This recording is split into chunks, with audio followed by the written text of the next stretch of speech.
Hi everyone, welcome to Carmen's Australian Storytime. Today I am reading a beautiful book called Raindance. This one is written by Kathy Applegate and illustrated by Dee Huxley. And I love the illustrations in this. I know I say it every time, but look at that beautiful girl dancing with her dog in the dusty desert of Australia. Let's see what the blurb has to say. Australia is a hot, dry land. Living on a farm is no fun when it hasn't rained for 2 whole years, and this family has been hit hard by the drought. One day, the sky changes, as it has so many times before with false promises of rain. But today, it really does bring rain, and it is a day to remember. Join this family as they celebrate the coming of rain. They smell it, they feel it, and they dance. Kathy Applegate is the author of Red Sand, Blue Sky. This is her first picture book. Dee Huxley is a popular award-winning illustrator whose picture books include Unplugged, Light the Lamps, Oinkabella, and Remember Me. I had to look at that twice. Oinkabella. Have to try and find some of those books to read as well. I love these drawings.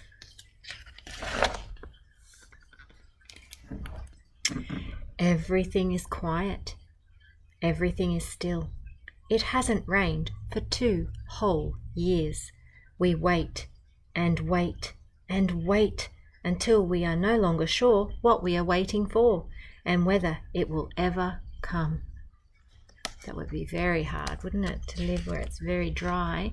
We're very blessed. We live at the beach where we can go and see water all the time. Beyond our desolate farm, I can see the horizon where a few dark clouds cruelly taunt us with promises of rain.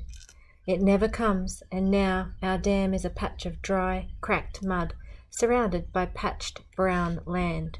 Propped up against the side of our old broken-down cart is a new sign. Its red paint is still wet. Farm for sale. It's very sad, isn't it?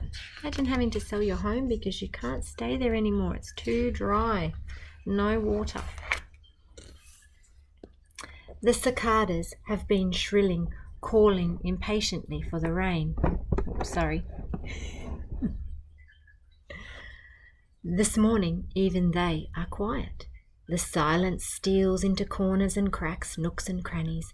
It spreads and suffocates everything like a hot, dry blanket. It is very eerie when it's very, very still and very, very quiet. My mother stands on the veranda, watching the distant cloud of dust swirling behind my father's ute. He's gone to the bank in town, and we're not sure when he'll be back.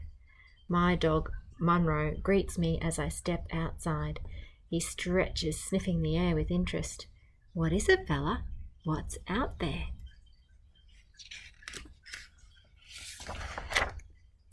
Suddenly, I feel a gentle breeze, like a sigh of relief against my skin. I swing around to see that a mass of dark clouds have filled the sky. Thunder rolls and my skin prickles with goosebumps at the sound. From the distant paddock I can hear the cattle bellowing, crying of their thirst and hunger. It's looking promising. She's getting excited. Shadows disappear, melting into a world turned grey. The dust is whipped into a frenzy, and on the cool gusts of wind, I can smell rain coming. I'm sure of it now. Pit-pat, pit-pat, pitter-patter, pitter-patter. The first few drops beat out a hesitant rhythm on the corrugated iron roof. How exciting for them. We take rain a bit for granted. Now my mother is running out of the house, yelling, "It's rain! It's rain!" Next minute, she's pulling nappies from the clothesline and pegs are flying everywhere. In the excitement, I laugh out loud and Munro barks and whines like a silly puppy.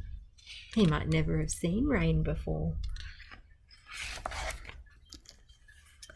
There, in a flurry, the rain comes.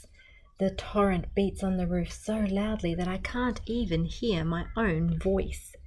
The rain is so heavy it almost hurts as it pelts my head and shoulders. Water is running into my eyes and ears, but I shake it all away. Wet hair slaps my cheeks. Best feeling in the world when it hasn't rained for a very long time. Look, she's out there dancing in it. Mum is on the veranda with nappies clasped surely in her arms. She's laughing and trying to yell something about the noise. They're just so happy. Raining, running, now we're running everywhere, madly in all directions, jumping, cartwheeling, somersaulting, around and around the house, splashing through puddles and wading in streams. Looks like a lot of fun. Because in the desert, in the middle of summer, if it rains, the rain is nice and warm too. See me dance, see my rain dance, twisting and turning, spinning and swirling. They all end in the ing sound, don't they? We celebrate the coming of the rain. Even the frogs are cheering. They croak a raucous chorus from their hidden haunts. So even though you can't see them, you can hear them. I have a connection there. When I first moved to Darwin, that's all I remember hearing, the pouring rain and the croaking frogs in the drain pipes. My baby sister has never seen rain before. She clings closely to my mother's neck. I leap up the stairs and flick water droplets onto her nose. She laughs and laughs.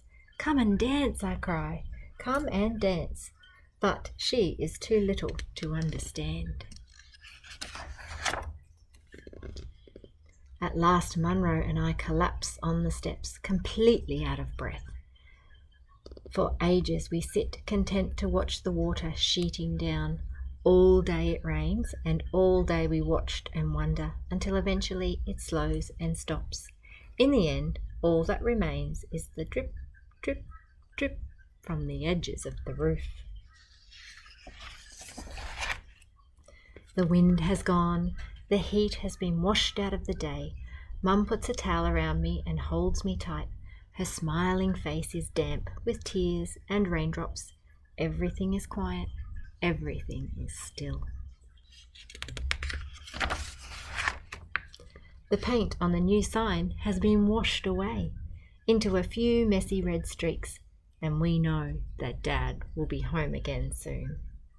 So they may not have to sell their farm now because they got the beautiful rain that they needed.